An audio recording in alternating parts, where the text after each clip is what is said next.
And welcome in, ladies, gentlemen, to the Sunday edition of the Best Bets Show, driven by the Field 68, all sponsored by BetRivers. I'm Matthew Cox, looking directly across at Kai McKing, looking diagonal at Jim Root, all huddled up here in our Luxor official. Clicking with my cam, so you can play that game. Today's a fun day because the chess pieces, Barry Dickinson, is back in action. We'll see if the magic will continue. Teaser, it won't. FAU by 50. We'll get to that game and many more breakdowns. Takeaways from yesterday, Kai. We were dialed in. Yes. And I don't want to really address the Mizzou elephant in the room, but I guess I just did. So maybe you started with that one. Well, I get it off your chest. That's my takeaway, Matthew. It's sad to see our season end like this, Tigers fans. But what a season it was. Optimistic for the future. Of course, Dennis Gates. He is the man for the job. We love him. Jim, at least it was a beatdown, and it wasn't close. It wasn't a heart rip. It was a thorough beating by the Orange Tigers against our Golden Tigers. Yeah, there was sadness, but not, oh no, like how could we lose this heart-wrenching game? Like, look, they kind of smoked us. A little bit of injury issues. Hodges, head, not great. Obviously, no Mosley. It's just not been the full Mizzou team, but round of 32, good. Unders continue to roll. Yesterday, 12-2 in all games. That includes non-NCAA tournament. So just auto bet them, print money, go home. That's all you need to do. How about the spread drama at the end of Texas, Penn State? Yeah. Should have been an easy cover for Texas, then a 4-point play. What are you doing, Texas? And they sneak inside the number. It's wild. That's the NCAA tournament for you, Bias. Yeah, great coaches cover, Jim. Michael Shrewsbury, great coach, despite the L. So props to him. Let's get right into it. We're going to talk Xavier versus Pittsburgh, not Princeton. Excuse me. Princeton stole my mind. I'm sorry. I'll stop rubbing it in. The big storyline here, Kai, Sean Miller against his alma mater where he played, where he was a coach. He very clearly underscored, I do not want to be remembered as the Pitt head coach. He wants to be remembered fondly as his player days. The spread opens at a field goal, I believe. So at 5 right now. Now it's at 5. I think I saw some bogus 3.5 openers. It's at 5 basically across the board right now. Is X going to give it to him after the dicey effort, Mr. McCann, against Kennesaw, in which those Owls exposed some Swiss cheese holes on the perimeter defense? Sean Miller never the head coach, though, at Pitt. I thought it was that coach. No. He was rumored for the coach. I thought he actually was, and then he got. Oh, was he like for a second? Hot second? I guess so, yeah. Okay. Doesn't matter. Points in this one. Fairly up-tempo. Both offenses better than both defenses. We know the under trend is going strong, but I do think if you're going to choose an over, this one's not a bad one. Both teams have excellent shot makers. Ultimately, for me, I'm coming down to coaching. Sean Miller, the non-Pitt coach, Matthew.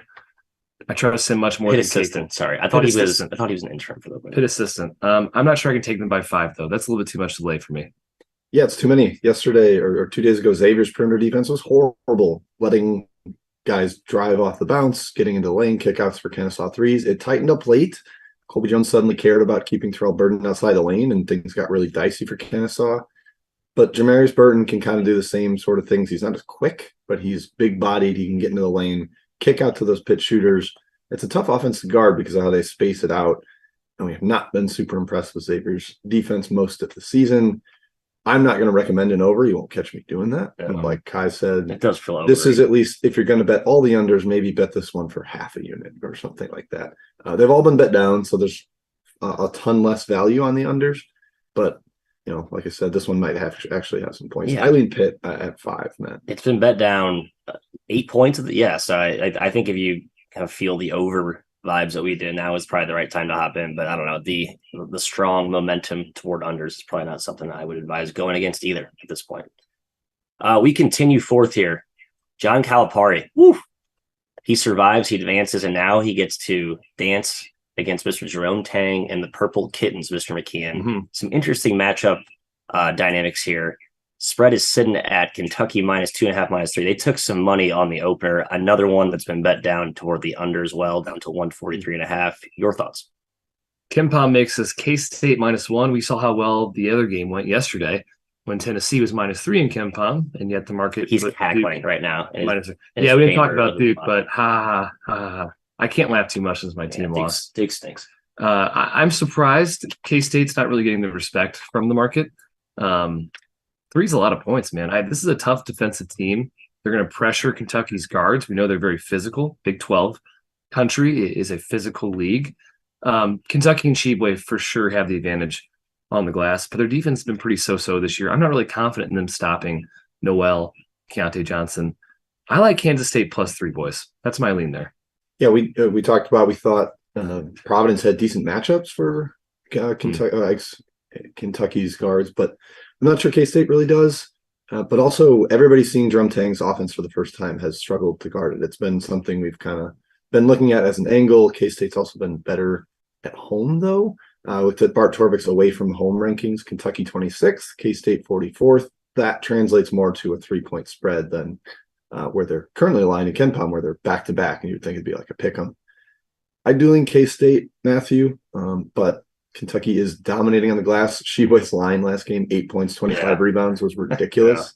And if they continue to punk teams inside like that, they're going to have a much higher floor. But I do lean K-State. I think they got the best guard on the floor and the better coach.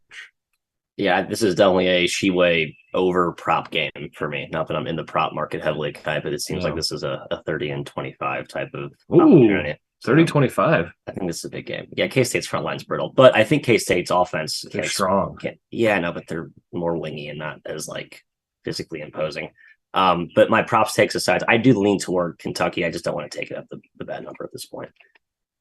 We continue with my best bet pending right here. I'll just kind of lay it off the top here. Marquette -3, absolute hammer against Michigan State. I think this Michigan State thing comes to an end today. I know they've been shooting the ball really well. I know the offense is ho-humming. They're great in transition. The guards are making shots. I think Marquette's built to stop all of that. And I think I get it done today. -3. Jim, your thoughts? I know you have a take on this one. Can confirm, love Marquette, but I love the under more. This is my best bet, under 140. Marquette's defense since February 1st, top 25 for Bart Torvik. They have really, really improved on that end. They're now 45th on the full season in KenPom. We thought that was going to be their fatal flaw, but now it's like a legitimately good unit. We know the offense can hoop. Tyler Kolek's hand injury may be a little concerning there, Matthias. And I kind of think that helps keep the pace down where he's not looking to just sprint up and down. So I think the under has some decent value, Kai. In fact, it's my best bet. Your best bet is the under. Matthew's best bet is Marquette -3. I support both sides here. I love Marquette, man. They can score against anybody, slice and dice. Sparty has the senior guards, right? They should be able to handle pressure, but this is a different kind of pressure. I think it's surprising to see, like K-State, Marquette's defense the first time, but the way their length and athleticism works in the full court. I think it's tough to overcome in a turning setting. Sparty can't really guard Marquette inside, hurt Marquette inside either, which has been their kind of weakness on defense. I think Shaka brings a good game plan here. Hopefully he knows to run shooters off the line. That's what you have to do against Michigan State. They're a very good shooting team. I like Marquette as well. Yeah, I mean, just look at Michigan State. Sorry to put a bow on this. Like their last 3 weeks. So they go to Iowa. That's the game they score 106 and lose in overtime, right? They go to Nebraska, win at Nebraska. Okay, great. They beat Ohio State at home. Okay.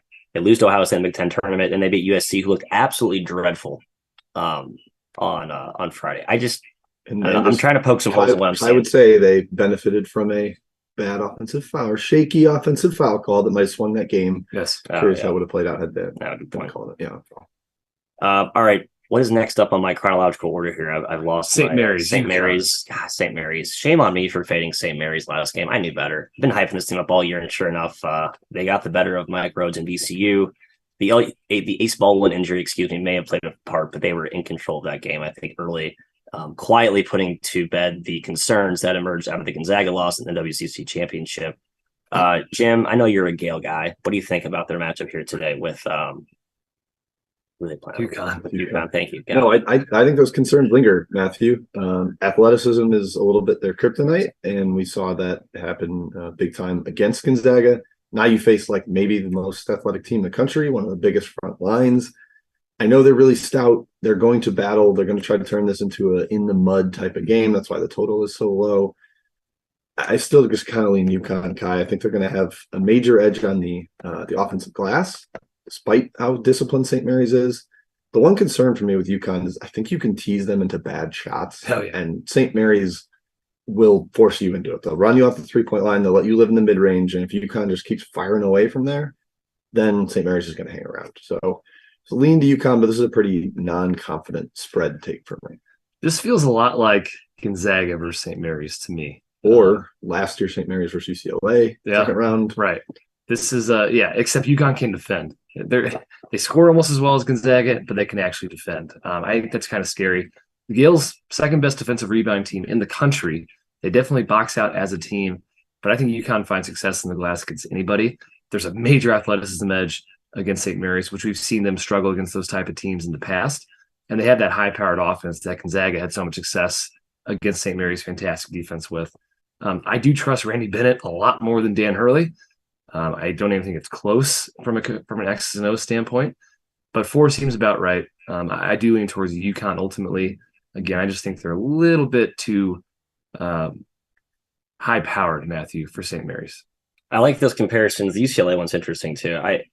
I think the back cutting that we saw St. Mary's have success with against VCU, like an aggressive in-your-face type of defense, I think they can replicate that blueprint today against UConn, who kind of does the same thing. Now, UConn's talent, size, speed, different class, and I think we saw that play out against Iona, despite the coaching advantages we talked about. Everyone's like, "Ooh, it's just going to be a close game." Dan Hurley shaking his boots, and sure enough, just the better team with the better players kind of leaned on the inferior opponent over the course of 40 minutes. Stay away from me, but man, I think it's going to be a close one. I do think St. Mary's competes here. You're going to lock that take in on Vaulted? Jim, it's a perfect app. Thank you for that transition. Seamless. Before we get to chat about questions, do we have any, by the way? Are you guys czarring and rounding? There's no questions. We're talking about every game. Man. Okay. Well, I know people have questions. All right. God, sorry, Chat Mounters, my co-host here. I have no interest in hearing your opinions. I'm sorry. But if you ever get tired of proving to your friends and buddies, colleagues, cohorts, that you were right about something, which I never get tired of this. It's kind of one of my all-time favorite pastimes. As I like to beat Kai over the head over my correct takes versus his wrong takes. Yeah, Duke sucks. There's now an answer to these problems. There's an app. It's called Vaulted. You can basically store all of your predictions, your opinions into one little chamber, and then you can unveil it to all your friends. Keep it locked and loaded there, and then just present them when the receipts are due, I guess. So make sure you guys check it out. Next 3 months, over 50 pools we release. So yeah, download the app, and I believe the link should be on the screen below. And if not, we'll be tweeting that out, I believe, fairly soon. So Vaulted, write it down, get it. Chat about questions. I guess there's none. That was a perfect ad read. Thank you. No notes. Yeah, we're crescendoing from the ad read yesterday. All right, on to Baylor versus Creighton. Heavyweight showdown here, Big East versus Big 12. A lot was made of Baylor's defensive issues. They haven't quite been, it hasn't caught up to them yet. Held UC Santa Barbara to 56 points. It was a low possession game. I think people thought that UC Santa Barbara would make it a grind, and they did, but they just couldn't score enough against Baylor's. You don't know how good that defense is yet. I think we'll find out against Creighton today. Kai, do you think the jump shooting Jays, as we used to call them, expose Baylor? Although this year they are not really a jump shooting Jays team. Creighton's defense seems kind of tailor-made to stop Baylor. They run shooters off the line at a top 10 national rate, 3-point attempt rate. Okay, they rebound, they do not foul, and they have a post anchor in Kalkbrenner. I think that's a very good formula to at least slow down what is a very, very good Baylor offense. And yeah, Baylor's defense, nothing special. Their interior has been a sieve this season. I don't really trust their guards staying in front of Creighton's guards. I don't really trust their ability to stop the post. Creighton's my best bet, guys, at +1. Go Jays. Tweet. Oh, God. Tweet. Love it, Kai. That's what they sound like. I also lean Creighton here. I think they got a really good test for this matchup last round against NC State. Joyner and Smith took 35 twos combined. I think that's what Flagler and Cryer will have to do today because of the way they run them off the line. They're going to live in the mid-range. Those guys can shoot. That's fine. But I think Creighton's going to be okay with that. And then the other end, another monster Kalkbrenner game loading. He had 31 and 7 last round against NC State. Probably can do the same thing against this weak interior Baylor defense. They're going to switch too much. That's always been my critique of Baylor's D this year. Puts them in bad matchups, and Creighton has the individual advantage creators to take advantage of that. So, yeah, I like Creighton as well. I'm okay with Baylor advancing in terms of futures that I bet on in the preseason. But, Matt, just looking at this from a pure matchup lens, I like Creighton. I'm torn. I think I lean Creighton as well. Another game that's been bet down heavy toward the under 3 points from the opener, 146. Say that on repeat. That could be like a sound drop. I know. I go through. It's like there's a queue of people outside these books, and just the guy just bets one after another, under. Just seeing these totals fall while the show happens is wild to me. I mean, yeah, even that Pitt thing's down to 146 in some spots. My goodness. That might be an over at this point for me. All right. I digress. We move ahead to a fascinating mid-major bout between the chess pieces, as Kai calls them, in my Owls. FAU open to 13.5. Now they're up to 15.5. Everyone is betting big on the Owls. And I guess assuming that this magic carpet ride comes to an abrupt halt today, Kai, what do you think? Yeah, FDU, worth noting, 38 spots they have jumped in KenPom since the tournament has begun. You'll do that when you upset Purdue in the way they did. The spread here today is high, but I think it's warranted. FAU is legit. We've been singing their praises all season long. They're a veteran team. They're very good with the ball. I think they can handle pressure FDU will throw at them. They have solid rebounders. They're great shooters. They're very deep. They're very poised. This number does feel about right. It's really hard to go against Cinderella in these formats. I mean, these teams tend to play to a whole different level, it seems. Something's in their Wheaties every morning. The belief they can win is real. I like that. But I think FAU, I lean towards FAU winning by about 20 in this game, Jim. They are that good. You're joining this team because it's been bet hard towards the Owls. Yeah. I think FDU got two awesome matchups. Looking back at it, they had clearly the best guards on the floor against Texas Southern. Yeah. And then they played a power conference team whose weakness was their guards. And they were not able to keep up with FDU's speed, especially off the bounce. FAU is the opposite of that, man. That is a super deep guard group. A lot of different guys can make plays with the ball. A lot of different guys can guard the ball. I think that's a problem for FDU. And then the paint inside is going to be a complete domination. We saw that with Purdue, but they compensated for it with guard play. Now I think you have a team in FAU that can do both. Get you someone who can do both, Matt, and your Owls can. And Rosado was awesome. And like the unsung heroes helped FAU beat that awesome Memphis team. Like Davis and Forrest and Greenlee. And they really got contributions though from the other guys. Like, the backup big and Rosado, Boyd with the game-winning drive to win it. And that's why I think this FAU team's just so good. They can beat you in many different ways, different guy, different night. Tone Anderson, you can look right here in the game, put this in the Vaulted app, kind of as you did to Purdue. I think this ends today. I think FAU 30 balls you. Just everything you do, FAU just does way better. Yeah, I do. I think this is a bloodbath today. I'm sorry. I know. Call me the villain. I don't care. I think I laid at 15.5. In fact, I might go down after this show and I might have a little ticket in my back pocket on my house. So. Put a unit on it. 20 grand. 20 grand? Yeah. 20 dimes. Unit.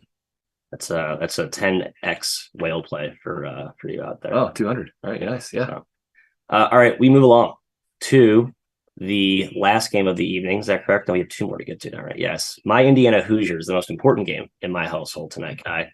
They're playing the Canes. Everyone was thinking Kent State was going to upset them. A lot of Kent State hubbub, and then Trace Jackson Davis and Race Thompson kind of out of nowhere promptly quieted those naysayers.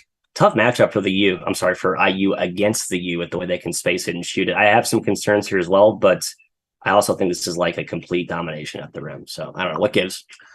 Yeah, Omier played against Drake, but he can't be 100%. You just cannot be. TJD is really going to have his way with him, I think. And despite Omier being there, Miami's defense inside has not been strong this season. On the other end, Indiana has some capable defenders. You really just need to take away the guards.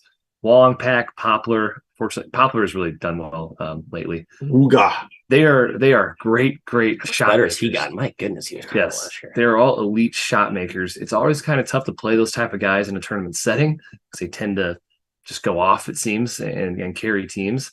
But I do lean towards Indiana here. Larinaga, I certainly like better than Woodson, but I do think Indiana kind of overwhelms Miami, especially up front. Yeah, I think the Indiana interior defense was the angle I whiffed on in the Kent State game. They gave up 31% shooting inside the arc. Kent State just could not find easy baskets against this IU defense. No. I think Miami's kind of a better version of Kent State. Undersized front court, very reliant on multiple playmakers in the offensive end. But I still kind of lean towards IU. Best player on the floor, TJD, is going to be really, really tough to stop, and that just forces you to double, rotate. That's how the other players get open. And TJD is a terrific passer. So as long as IU doesn't get totally obliterated by the Pack Wong off the bounce, which I don't think they will. I think they're solid enough. Yeah, I'll ride with TJD, Matt. And of course, I like the under in this one. The current total is sitting at, 144.5, open to 147. Again, another rinse, wash, repeat under here. I like the Hoosiers as well. I mean, Drake shot 28% from inside the arc. Miami shot 20% inside the arc against Drake. They had no business winning that game, and they basically did it, death by 1,000 paper cuts, getting the free throw line. I just don't think that happens today against IU. So TJD, by the way, we need to get worried about our Zach Edey features, but we need to be worried. Yeah, I think a lot 5 of blocks votes are, last I game. think a lot of votes are submitted, but Good. Get your votes in now before Indiana plays today, before TJD goes for 40 and 20. Please, voters. Thank you. Kai, across the board, just saw Creighton just went to pick. So people are riding your Creighton best bet. You guys heard it here first. I got +1. Give me +1. The Weave Steam. Yep. Used to be real. And maybe it is. Lowest surgeons here out here in Vegas, the desert. Our final game of the evening, Gonzaga versus TCU. I would call this the heaviest weight of the matchups today. I guess with all due respect to I'm Baylor. sad this one is so late. This is going to be a fun game. Fun game, up and down most likely. TCU, that's kind of been their whole transformation recently, is their propensity to play faster, try and get points out in transition. As we know, their offense can get stuck in the mud in the half court, Kai. We know Gonzaga's offense never is stuck in the mud. It's on full blast 1,000% of the time. They did not cover against Grand Canyon. I think that was largely a fluky, not backdoorish, but they were in control most of the way for sure. They've just been rolling lately. Mm-hmm. So TCU, though, does the physicality punch them in the mouth, or what do we think? I think that's their only chance. Zag's offense is unstoppable, best in the country. TCU's defense is certainly very, very good. I just don't think they have anybody that can stop Drew Timme. And with no Lampkin, they're especially exposed inside post boards, but physicality, it is on TCU's side for sure. It is a bruising style. TCU offensively, it can stagnate. But again, maybe that bruising style works against this Zags defense. Certainly a more finesse team in my eyes. Miles, again, game breaker in the tournament. He is one of those guys that can carry a team in this setting. But, Jim, I kind of got to think that Tommy Lloyd threw some notes to Mark Few from his tournament battle last year with TCU. I lean towards the Zags. I'm sure he gave him notes, but TCU also knows they can compete with this style of team that loves to run, play through big men inside. I don't know.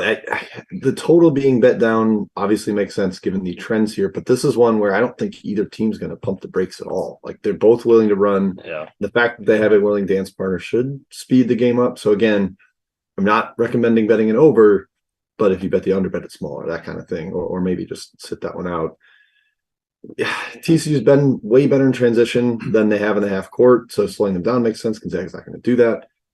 I think Ball's kind of a matchup problem here. I don't love because I think Salas probably goes on Miles, and then you don't have anybody for Ball. The perimeter defense with bigger driving guards has always been Gonzaga's like kind of kryptonite. So I think Ball getting downhill could be an issue, but you don't have to guard the 3-point line. So if Gonzaga plays more compact, then TCU could have real issues. Yeah, I was just looking at last year, right? Arizona, the famous overtime loss that, ended the Horned Frogs' run. Arizona's kind of Gonzaga light, not to disrespect Arizona. It's actually just a good, Tommy Lloyd, the system that they run, similar to what Few does. And that game played to 82 possessions at overtime, Jim. I know that's inflated because of overtime, but so that was a very fast game. So I'm like you. I am on the under in this one, but I do not feel good about it because I think that pace will be frenetic for sure. Before we rehash best bets, or as they were called yesterday, bets. Today's episode is presented by Underdog Fantasy, the easiest place to play college basketball pick'em, where you can win real cash prizes simply by picking player stats in this weekend's game. In pick'em, all you do is pick whether a player will go higher or lower on the projected totals. That's points, rebounds, whatever stat of your choosing. If you're like me and you think TJD, for example, goes completely bananas today, just go over. It's not really a highbrow concept there. We can all figure that out.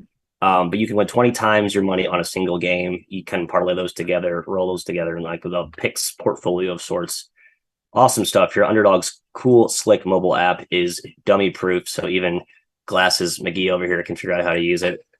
Go to UnderdogFantasy.com or download the app. Use the code FIELD to get 100% deposit match up to $100. Get in on the March Madness now. And that concludes the madness of our show. But I'd like to get some questions in the chat if they come in. We'll get some relax. Has anyone in the chat asked questions like how we're doing? Would you like to hear? Do you have a breakdown of Wisconsin versus Liberty? The chat is curious about that game. Are they doing the NIT CBI stuff again? I thought we told them last year we don't do that. Brought this on yourself, Mr. I want chat question. I did. I'm sorry. All right, chat. So take your CBI and NIT questions and take a. How is TCU going to guard Drew Timme, Matt? That's a question from the chat. Kai, they're not. Yeah, doubling, I guess. Gonna have to play more Xavier Cork, which does hurt the offense a little bit. Yeah, Cork's been exposed against high caliber comedy. It's a good point. That's again, I think the over could be the play there. All right, yeah, as Kai is alluding to, let's get to best bets here and sign off, and we can all watch some real life action. Kai, you are on what? I am on Creighton +1. The Blue Jays. Go Blue Jays. Marquette -3. And Marquette, Michigan State under 140 for me. That's all we have. Thank you. Good luck this week. We'll be back this week. I don't know when. We don't know. Probably be Thursday morning talking about the Sweet 16 games. Okay. Well, hey, that's probably right. But if it's not, just look at the Twitter. That's at 3MW_CBB, and we will be posting that schedule. So we'll confirm that. Again, good luck and go Owls.